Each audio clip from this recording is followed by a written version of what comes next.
Did you know that North Korea's former ruler Kim Jong-il once kidnapped a South Korean film director to make movies for him? Or that he claimed to have invented the hamburger? Well, today we're going to talk about the myth and madness of one of the world's most notorious dictators. When you think of North Korea, what comes to mind? Poverty, famine, fear, isolation, nuclear weapons? Well, if you said yes to any of those, you'd be right. But before we get into that, let's talk about the great leader's love of cinema. You see, Kim Jong-il loved movies so much that he actually kidnapped a South Korean director and forced him to remake classic Hollywood films like Rambo and The Last Dragon. But don't worry, because he also had time to attend to his other great loves, including hamburgers and golf.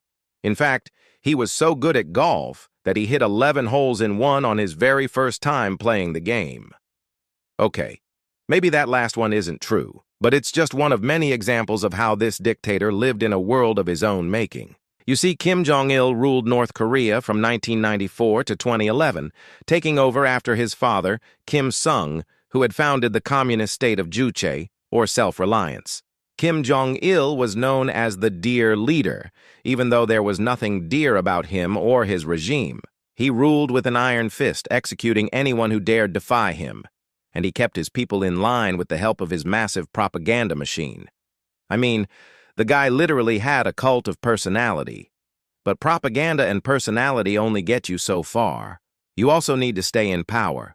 And to do that, you need money. And where does money come from? Oil, food, minerals, rare earth metals, all of which North Korea has in abundance. So Kim Jong-il's regime wasn't exactly hurting for cash.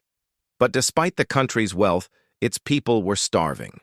You see, the government wasted no opportunity to enrich itself, but it was also engaged in a massive military buildup. That left little money for things like food, and when food was available, it was hoarded by the elite.